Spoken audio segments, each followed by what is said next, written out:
بسم الله والحمد لله والصلاة والسلام على رسول الله وعلى آله وأصحابه ومن والاه. منی برادرگوهارم ملت عزیز بلوچستان، السلام علیکم و رحمت الله و برکاته و شاد کردید به دوره جدید برنامه بلوچ دیوان. ما تلاش و کوششیم بر این که با زبان بلوچی بتونن مطالب و مسائلی که مورد رضای الله خدمت شما برای اصلاح فرد و تمامی ملت بلوچستان مطرحش کنیم. از اینکه هم یک مقدار تأخیرم پیش آمد، من معذرت لطفاً. این به هر حال اشکالات فنی هستند که نتیجه مشکلات مالی پیش کرد و دعا بکنه که الله سبحانه و تعالی مشکلات رو حل کنه و بتونه در همه وقتی که مقرر بیده در خدمت شما واجه و بزرگوارم ببین. خب، فقر یا همه فقیری یک پدیده که اصولاً اکثر بشر گوشیا به اشکال مختلف دست و پنجهش نرم کده.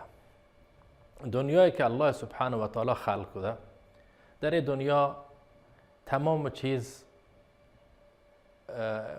احتمال پیشواگی هسته. یا وقت انسان ثروتمندن، یک وقت فقیره، یا وقتی هم خوشحالن خندانن، یک وقتی هم برعکس گریانه، یا وقتی عصبانیه. به هر حال طبیعت بشر طوره که اصولاً گو هرچه در اطراف آشی و اتفاق اکفید عکس العمل نشونه داد. اگر محیط و بستری که در اون زندگی کنگن همه طوری بید که وقتی بکارن، خب قطعا خوشحالن و وشن و سرحاله. اما اگر محیطی که در اون زندگی مکنگن و تلاش مکنگن، حرکت مکنگن، برخلاف مزاج ببید، اگندن که شخص ناخوشه، اندوهگین، عصبانی، این دهر یا به هر حال دنیا از دو حالت خارج نه. اگر کل اشیا مشمول یعنی بلوت حسابی بکنه، کل این دهر دروش بشتنه، یوم لک و یوم علیک. یک روچی بر اساس تی همه مرادن، همه طوره که ترا بکاره، همه طوره، و یک روچی اگنده نه بر اساس تی مزاج و تی خواسته اونه بر علیه تی. به هر حال ما به عنوان مسلمان به قضا و قدر الله سبحانه و تعالی ایمان نستیم. در مسائلی که ما مخیره باید به طور صحیح و درست فدی وظیفه انجام بده. در مسائلی که ما مخیر نه، در اودم باید ما تسلیم قضا و قدر الله سبحانه و تعالی ببین. فقر هم هنچوشه. فقر در زندگی هر انسان یک وقت فقر نتیجه میفدی سهلنگاریه، یک وقت فقر نتیجه یک عده افراد دیگری هستند که می سر ظلم کنند و می اموال ندوزند. یک وقت فقر اکید نتیجه یک پدیده طبیعی، زلزله اکید، سیلی اکید، یا مثلا یک مالی سوچید از بین را. به هر حال به انواع و اقسام مختلف فقر سراغ انسان اکید.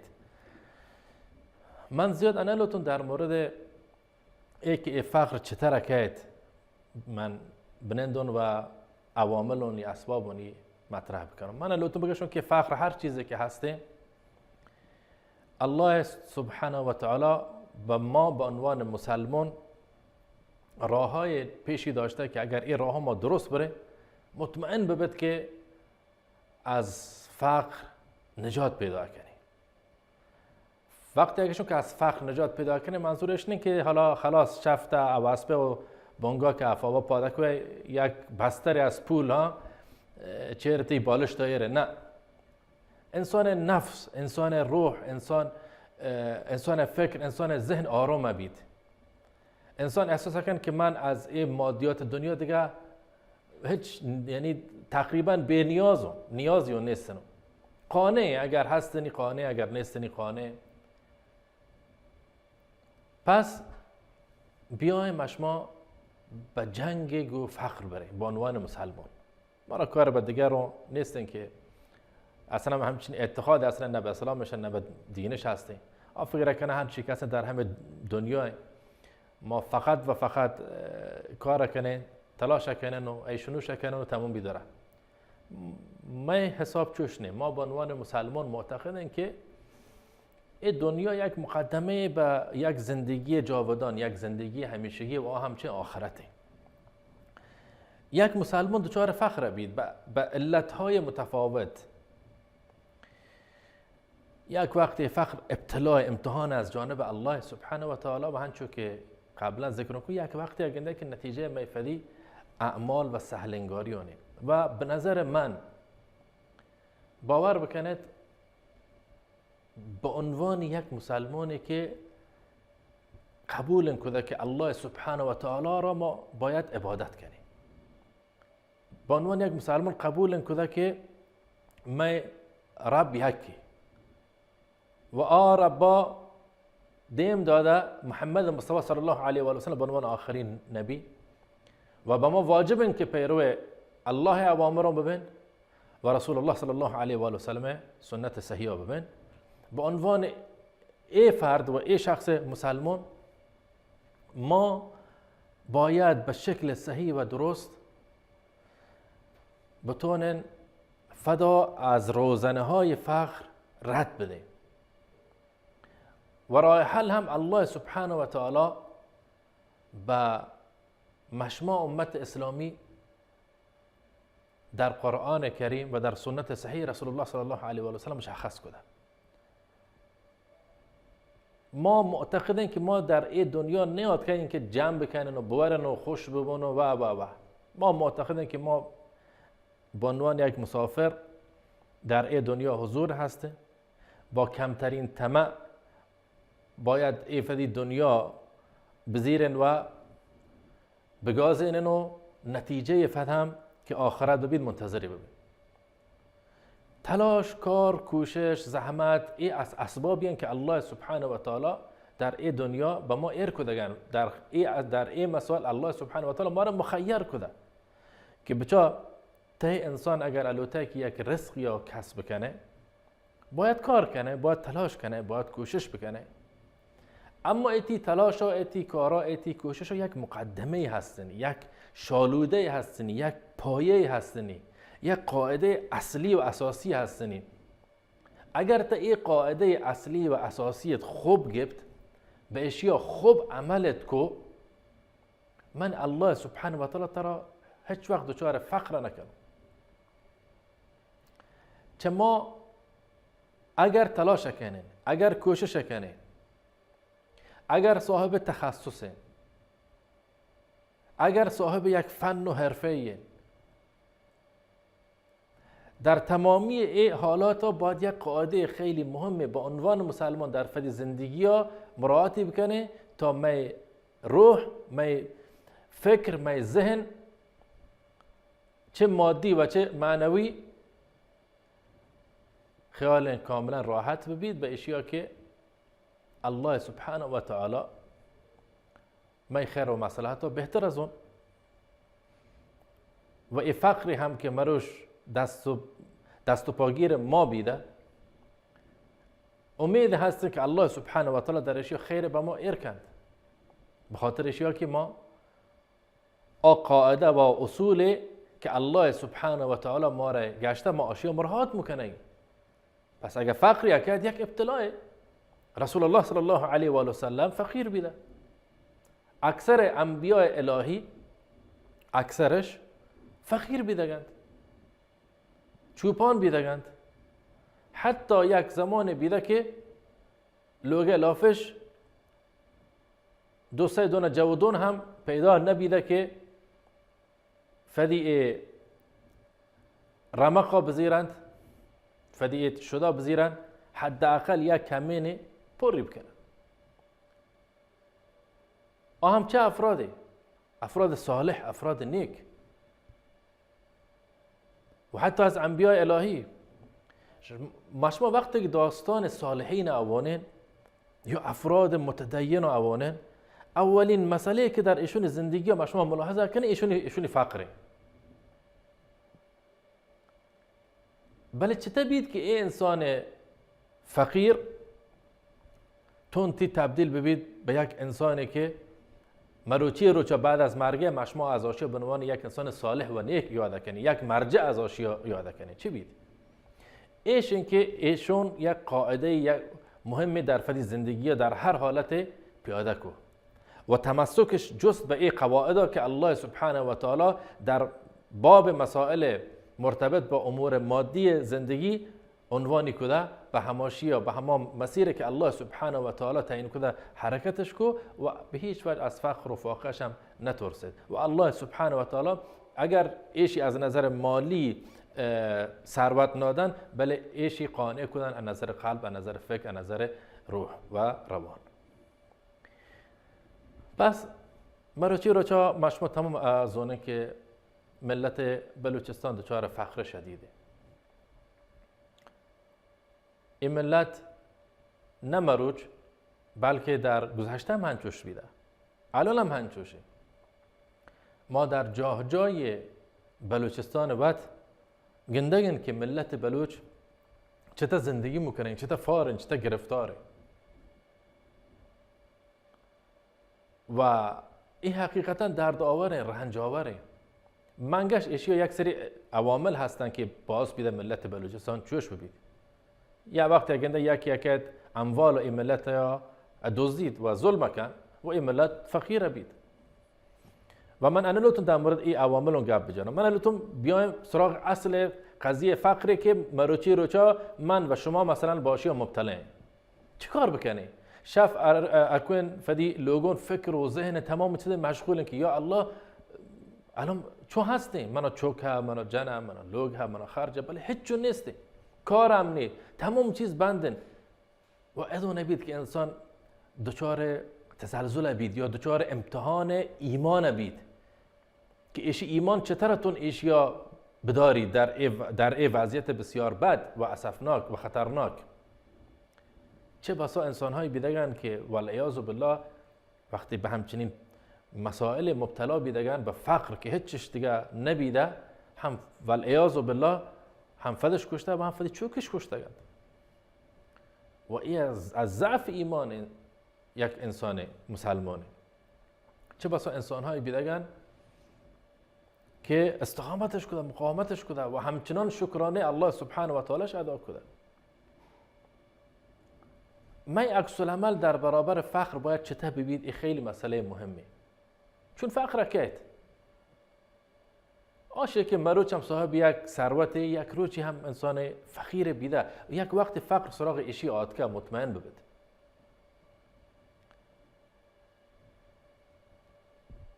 افرادی هستن که ملاینش جمع کده بله شفون فا به راحتش نی، چون وجدانش به ایشون این مسئله مطرح میکنه که ترا هیچ نیستی، صندوقی پر پولن، پر طلاین، بله سبحان الله انسان بخیل و انسانی که حبس کن فدی اموالون و در راه الله سبحانه و تعالی خرج نکن، این انسان فدا همیشه انسان فقیری از اون.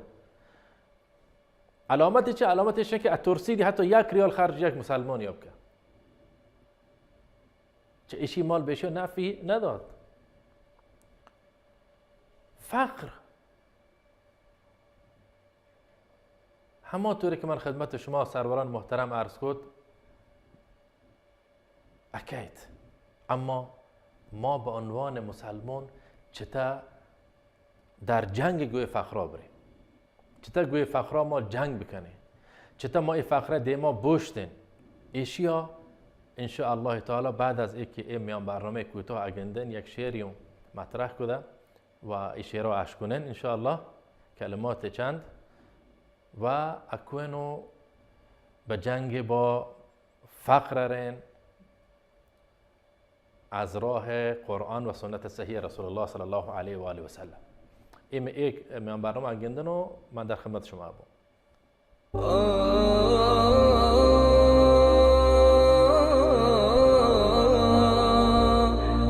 بیش کن منی پند و گیلا برات منی، که ای دنیا پر کس وفا نبی.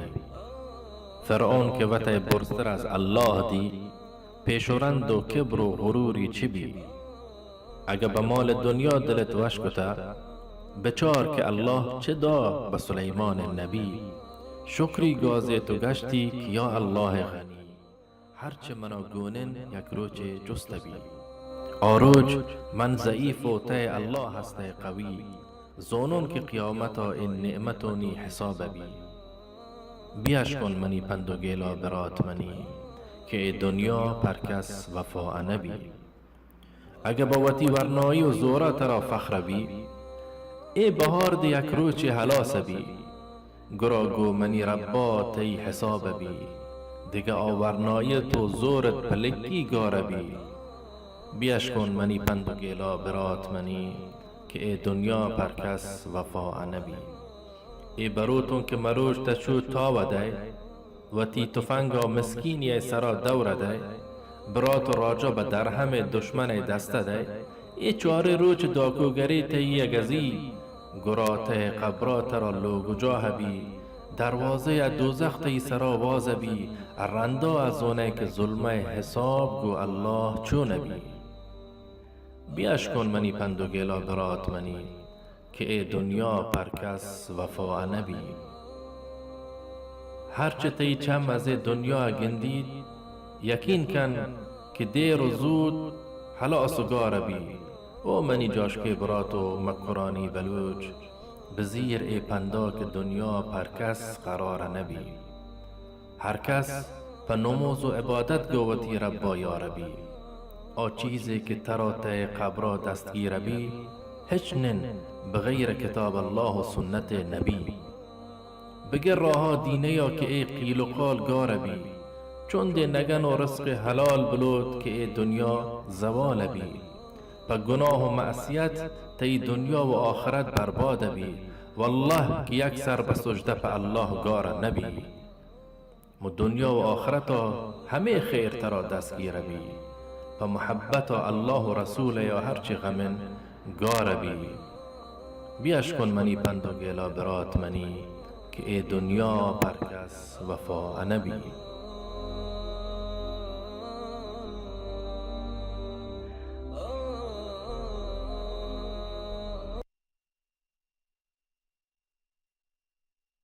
به عنوان یک مسلمان چطور مشما به مقابله فقر بره؟ الله سبحانه و تعالی یکی از مهمترین مسائل و اسباب اشتک در مقابل فقر تقوای الهی مطرح فرمایید. یعنی پرهیزکاری، یعنی ما ترس از الله سبحانه و تعالی ببید. تقوا یعنی ای که الله سبحانه و تعالی به خوبی عبادت بکنه، اوامر رو الله سبحانه و تعالی به خوبی انجام بده و از نواهی که الله سبحانه و تعالی مطرح کردن فدا را دیر بداره. ایش یکیشن تقوی الله سبحانه و تعالی. بچارت شما پادری الوتت یک دگاری پشتا راه برد که ای دگار پر نکنتگا، هیچ جای نیستن که کنتگ مبیودو و شما مجبورت که ای دگارا همین منطقه پشتا از این منطقه رد ببید. چه کار کرد؟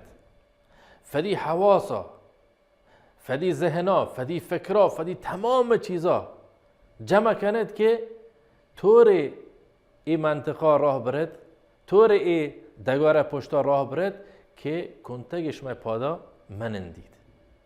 شما حواس کامل جمع با دقت تمام راه هرد، حریصت که یک ذره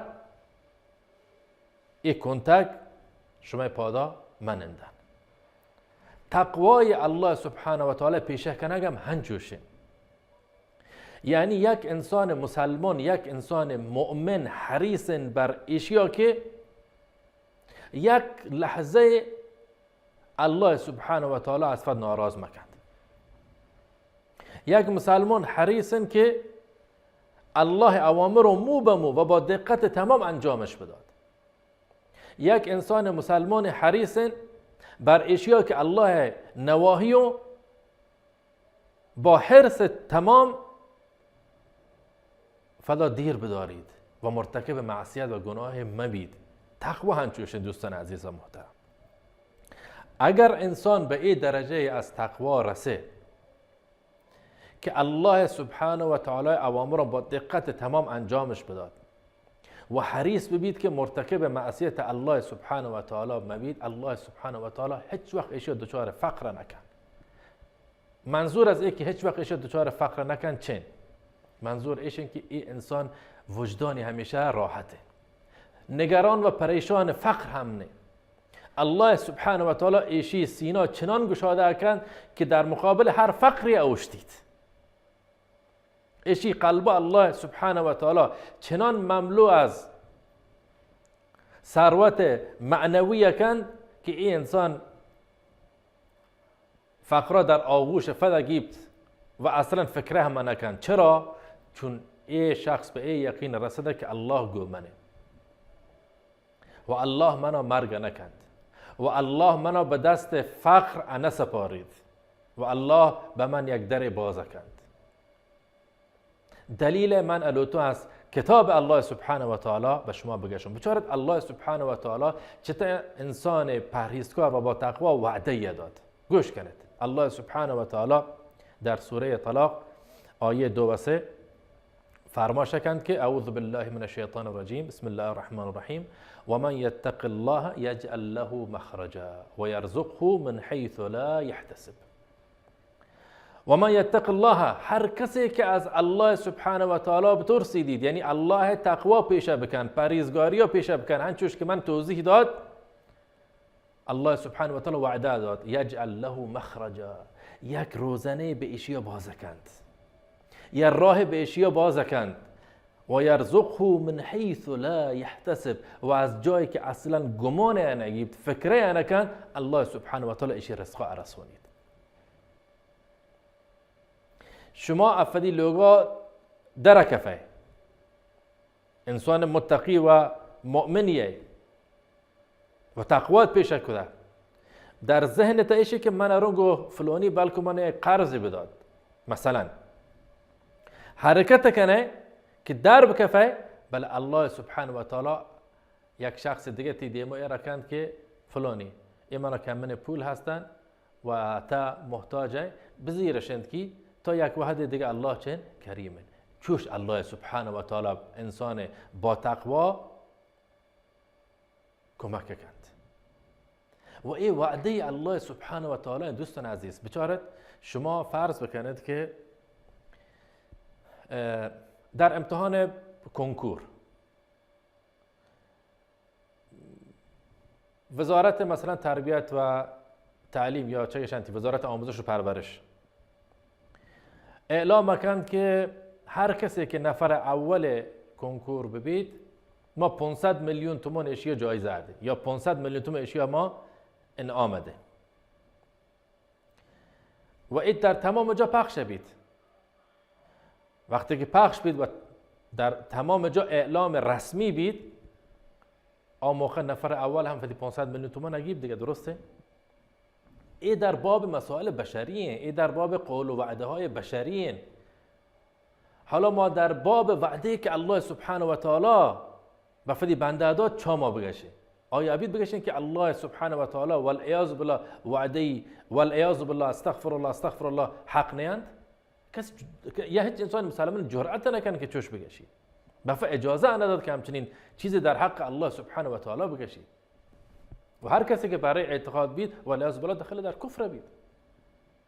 که الله در این آیه وعده داد اگر شما واقعا تقوای الله سبحانه و تعالی پیشه بکنید، اگر شما اوامر الله سبحانه و تعالی به خوبی انجام بدید و از الله نواهی فدا دیر بدارد، از گناه ها از معصیت فدا دیر بدارد، الله سبحانه و تعالی وعده داد یجعل له مخرجا و یرزقه من حیث لا یحتسب، از جایی که فکره نکند الله سبحانه و تعالی رزق داد و یک راه الله سبحانه و تعالی بهش پیش دارید، یک در بهش باز کند. چه اولین و اساسی ترین مسئله مهم به یک انسانی که الوتی در جنگ گو فخر برای ایشون که تقوی الله سبحانه و تعالی پیشه کرد. من وقتی این قضایان به شما توضیح دادم معنی و مفهوم ایش نه که شما اسباب مرگ بکنید به دنبال رزق مره داخل لوگا بنندید، نه، منی منظور ایشون که این قواعد به عنوان یک مسلمان در هر حالت در فدی زندگی ها باید ایشون عملی بکنید. این قواعد باید همیشه شما دستا ببند و شما به دنبال رزق فدم حرکت بکنید. یک انسانی هست از لوگا درکفید اصلا نه توکل به الله هست و نه از الله ترسی هست، اره به هر حال بید نبید.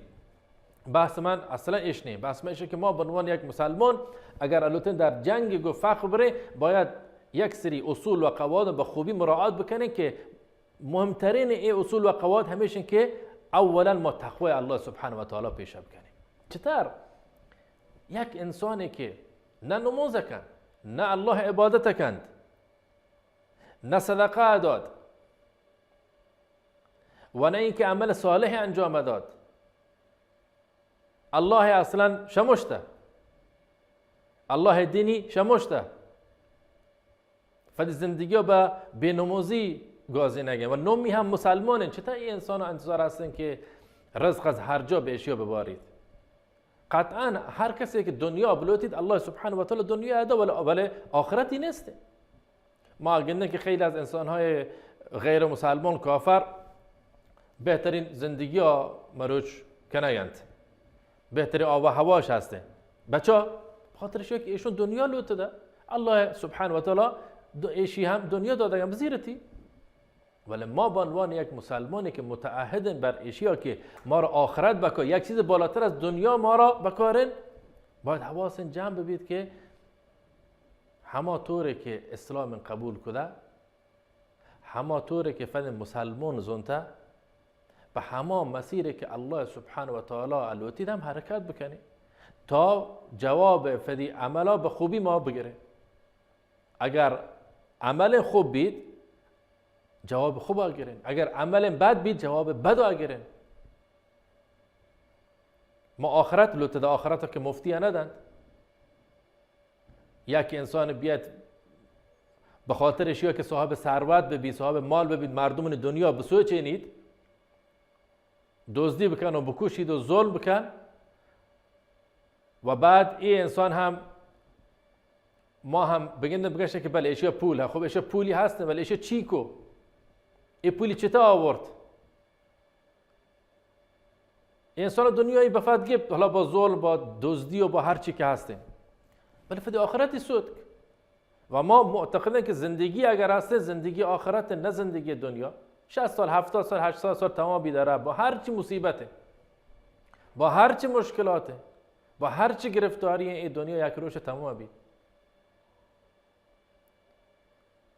و ما را آخرت هسته، ما را قبر هسته، ما را حساب کتاب هسته. لازم ما باید بر یک سری مبانی پایبند ببین تا بتونن در نبرد گوی فقر و مشکلات و مصائب فدا با پیروزی و سربلندی در کشه. اساسی ترین تقوی الله سبحانه و تعالی.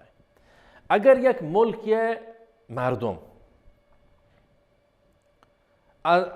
از فقر نالگن، همچنان که مروش اصولا در ملکون بلوچستان هست، اگر الله سبحانه و تعالی رحمت از آسمان نازل نبند، اگر مشکلات مالی و مادی گریبانگیر ما بیده، بیاین تمامی ما و شما تقوی الله سبحانه و تعالی پیشه بکنیم و پریشان این فقر هم مبه. الله سبحانه و تعالی اگر این فقر نتیجه ظلم یک یا من سراعات که، الله سبحانه و تعالی از ظالم از مشما دیره کرد. به خاطر چه؟ به خاطر که ما تقوا پیشه کنیم. اگر این فقر نتیجه یک دولت حکومت مثلا میسر ظلم کده و این اتفاق کبته، الله سبحانه و تعالی آشی هم دیره کند و فدی رحمتون بر ملک مردم نازل کند. به شرط همه قضیه تقوا که ملک مردم متقی ببند. بچارت ما شما در قدیم الایام در همه بلوچستان ما و شما مردم پولدار و ثروتمند نبیدگن، مردم فقیر بیدگن، بله زندگی آشونی فش بیده، با همه فدی یک تومون دو تومونی که رسیدگیش یک راجش داشته، فقیر بیدگن. بله مردم اهل نماز و عبادت و تقوای الله سبحانه و تعالی بیدگن، مردم اهل صله ارحام بیدگن، مردم هم دوست بیدگن، به هم محبتش بیده، مسجدی بیدگن، اهل قرآن بیدگن، قرآنش منته، نمازش منته، و دنبال رزق حلال بیدگن، همه فقر بهترین زندگیش کده. به خاطر چه؟ به خاطر که آشون تقوا پیشه کده. مروچ اگر ما را حتی ثروت هستیم ولی چون تقوا مر کده برکت از ما زندگی ها شده. این قاعده خیلی مهمه. چه اگر اهل یک ملکی تقوای الله سبحانه و تعالی به خوبی پیشه بکنن، مطیع اوامر الله ببند و از الله نواهی فدا دیر بدارند، الله فدی برکتون از آسمانا و زمینا به ایشون نازل فرمایید. دلیل چن؟ دلیل وعده الله، دلیل کلام الله سبحانه و تعالی در قرآن کریم. در سوره اعراف آیه 96 الله سبحانه و تعالی فرماش کن ولو ان اهل القرى آمنوا واتقوا لفتحنا عليهم برکات من السماء والارض.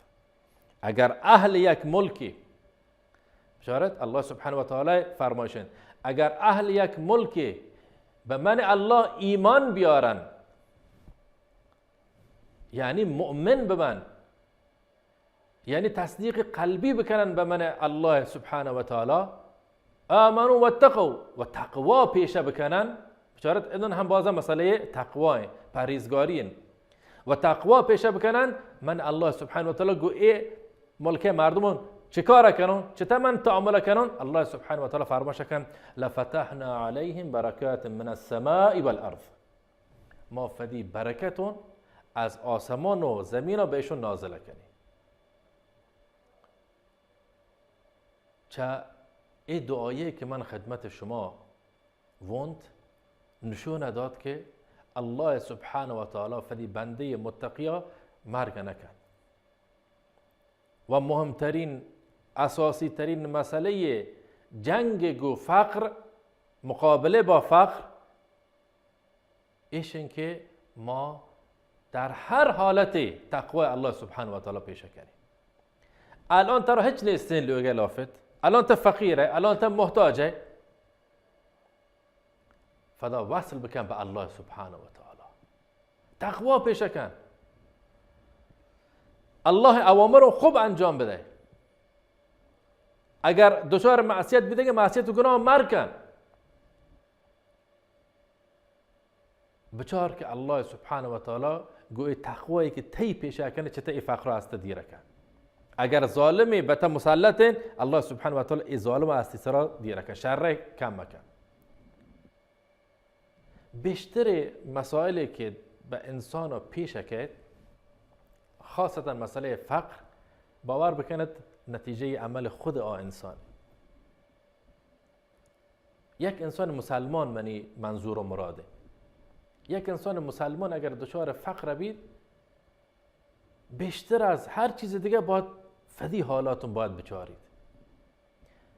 فدی حالاتون گو الله سبحانه و تعالی باید بچاری که من در طول این مدت ها منی تعامل گو الله سبحانه و تعالی چطور بیده که من مروش شد دچار فقر بیده گو.